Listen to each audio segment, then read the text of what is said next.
Finally, I would like to implore you, chief celebrants, old and young, whatever station you are in life, to take note of the words of our first esteemed black president, Barack Obama. And I give you with some abridgment. Change will come, not if you wait for some other person, or if you wait for some other time. We and you are the ones we've been waiting for. You are the change that we need. Thank you, ladies and gentlemen.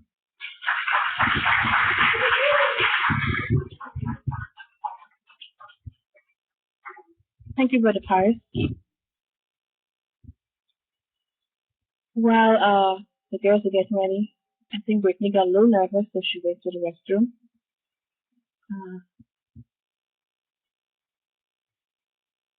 They're going to come and sing first, Can't Give Up Now. Amoya, Brittany, and Lorianne.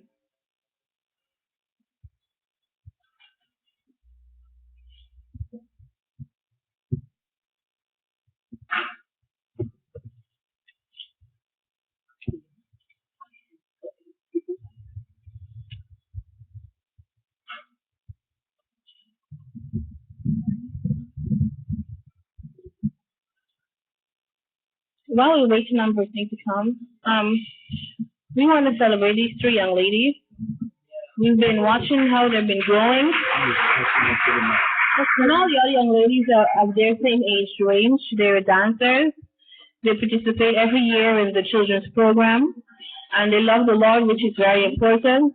And I want to encourage you all to keep praying for them, that they will continue to serve the Lord in spirit and in truth, and that they will dedicate their lives completely to Jesus and not compromise like Brother Paris is saying. They're at that age where they're now discovering themselves and hormones are changing, and boys probably seem icky right now, but don't worry, in a couple of years, they're not going to be icky.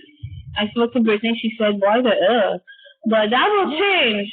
But we know that they have good parents who will take control and monitor and give them good guidance and wisdom.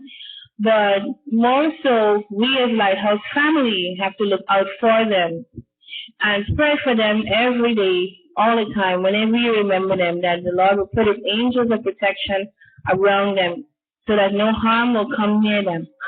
So they're singing, encouraging all of us that we cannot give up now. We've come too far from where we started from. So please make them feel welcome.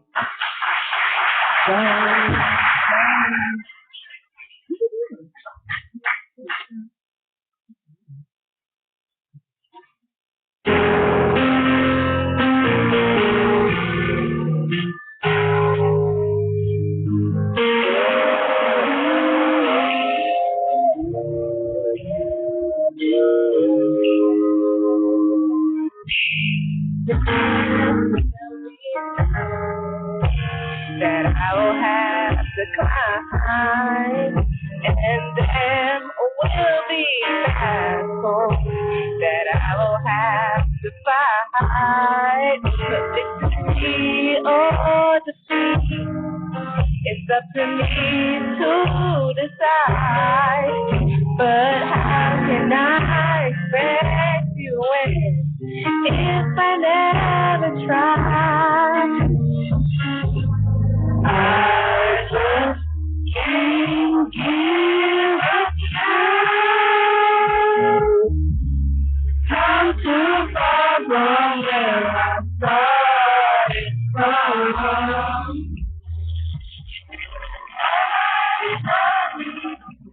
The world would be easy, and I don't believe it's a minute from me. Said there wouldn't be trial. Never said I would fall. Never said that everything would go the way I wanted to go.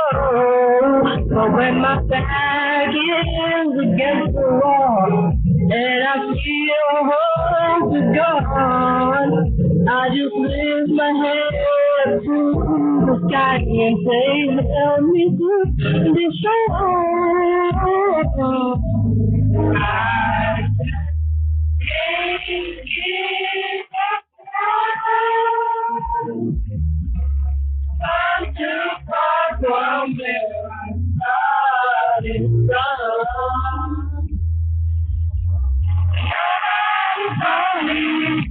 Lord, would be good, and I don't believe we come this far. I know this is out here, you know me, even when I can't see clearly. I know that you don't know it. I just can't give up now. Not too far from where I started from. Nobody told me the road would be easy, and I don't believe he brought me this far to leave me. I just can't give up now. I'm too far from where I started from. Nobody told me the world would be easy, and I don't believe he's running this far to leave me. I just can't give up now. Not too far from where I started from. Nobody told me the road would be easy, and I don't believe he's running this far to leave me. I just can't give up now. Come too far from where I started from. Nobody told me the road would be easy, and I don't believe he's got me this far to leave me.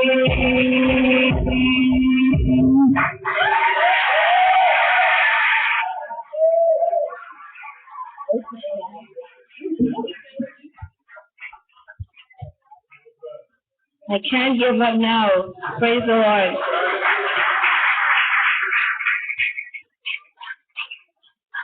May that be the prayer and the cry of your heart, that you cannot give up and you'll trust God in everything that you do. Would you like to hear them sing on a regular basis? Yeah, I know I would. Upcoming Shining Lights, right? Moving on in our program, we have a special address to students by a recent graduate. She was recognized in her service last year. Sister Sandra Elizabeth Russell, we share the same middle name, is a dedicated registered nurse with specialty experience in an intermediate care, intensive care, post-anesthesia care, and emergency care unit. Ms. Russell has over 16 years experience in healthcare administration, and information systems.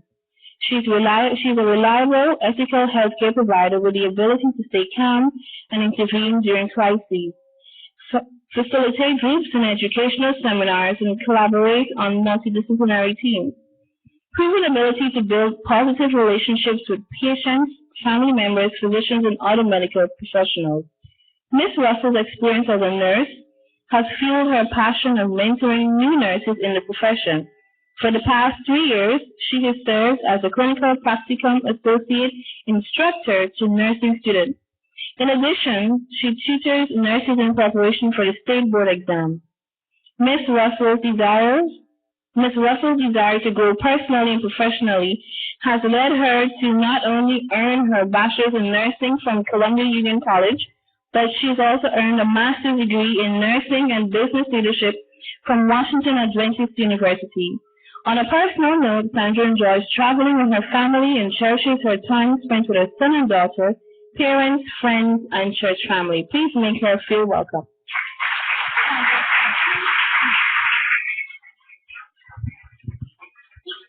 Thank you, Sister Wilmington. I won't be long, but I would just want to take some time to share with you, whose phone is that? A little part of my story. It has become my passion to empower someone as I live my life each day. My hope today is to testify of God's goodness and mercy on my success, and in doing so, my story will empower both the traditional and the non-traditional college students, as well as those who face obstacles and challenges in living out their dreams, goals, and aspirations. It starts with where I was.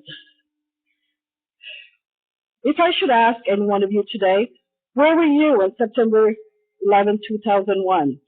You all could tell me your exact location and what you were doing at that time.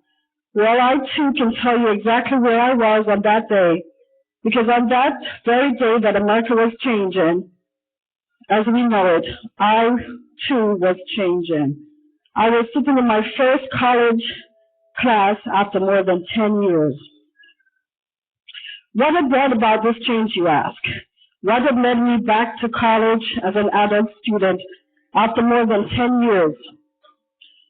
Well, the story started months before around the kitchen table at my mother's house. My younger brother, Bill, was a pharmacy student at Howard University and was studying, and I went in the room to bother him, so he obliged me in a conversation. He said something to me that I would never forget, and I quote, "Sis, as a child, you were my hero. I looked up to you. You were smarter than anyone I knew. I used to look at you reading all those chemistry books in high school and admired you."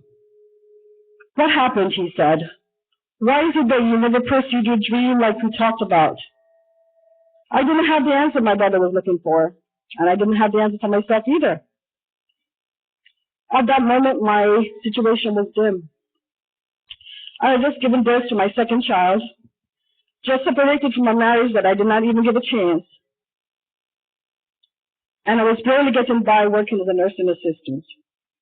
So there I was, 37 years old, a single mother with 2 children, and at that time my son Brandon was 7, my daughter Gabrielle was 8 months old. And what was I going to do, I asked.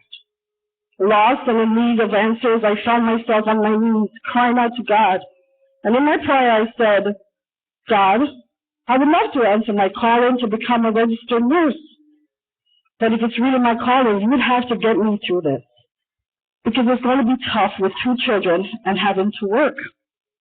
How I made it through. God reminded me as his child, I'm expected to be the best I can be. I am the head and not the tail. To succeed in a way that God's light will shine through me. So with my mind made up to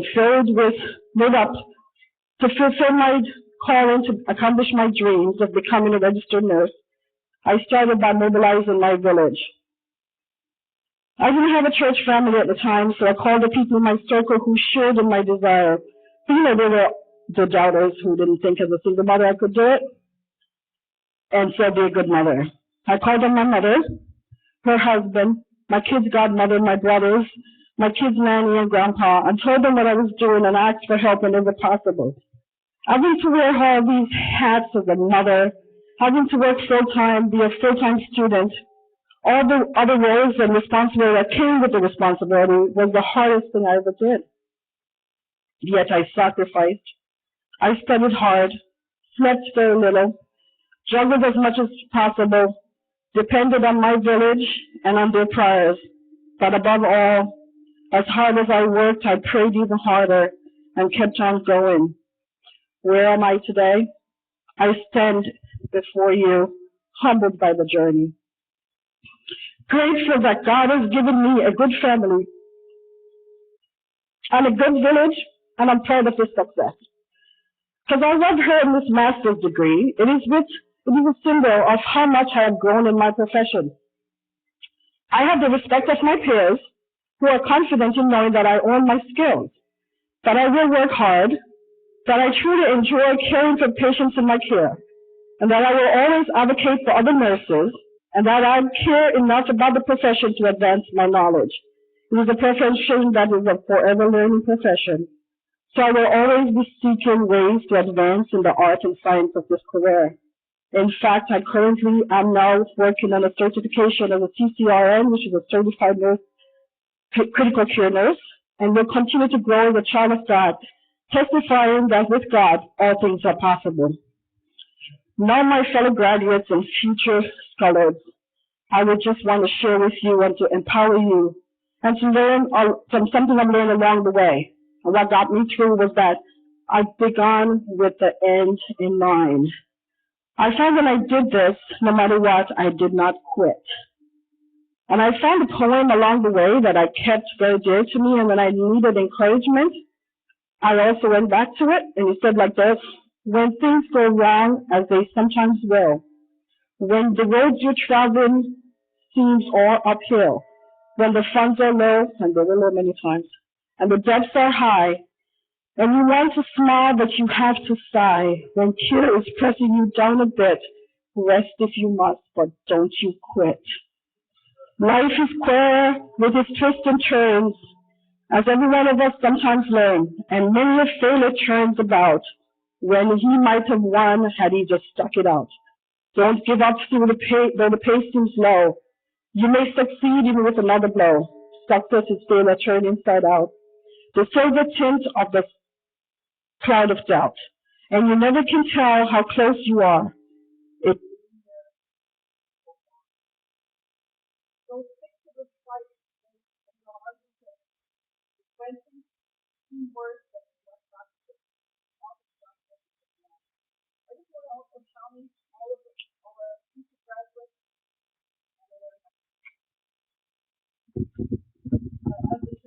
Continues, you have to remember, before you speak, listen. Before you write, think. Before you spend, earn. Before you invest, investigate. Before you criticize, wait. Before you pray, forgive. Before you quit, try.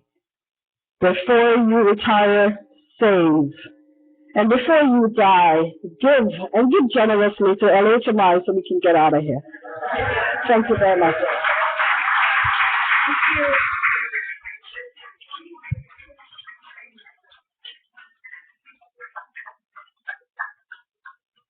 Thank you, Sister Sandra. That was a very good speech. I really like the part about the village and the family. It's so important. I've been kind of trying to hint at that throughout this session, that it's so important that we embrace each other's goals and dreams, ambitions, and aspirations. And it's also important that you allow each other to help you along the way. Sometimes help is available and we don't want to ask, and we don't want it, but help is available because we cannot accomplish much success by ourselves. No man really is an island.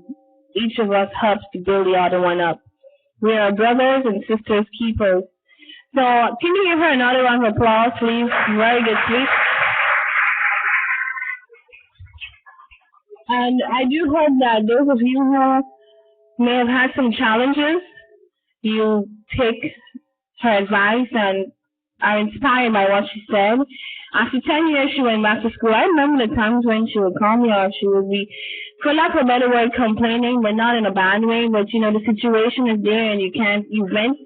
And she'd say many times, I don't know how I'm going to do it, but she would always pray and trust the Lord, and she would never quit. She'd rest. Sometimes she really needed rest. She'd stop and rest, but she would not quit. So I want to encourage anyone who is considering, contemplating, dreaming, hoping, it's never too late to go back to school and to earn your education. Now, we've been having some difficulties with our sound, so we're not going to look at the video presentation, find your wings. In addition, it's hot, and I don't want to keep anybody here too long in all the clothes that we're wearing. So we're going to skip right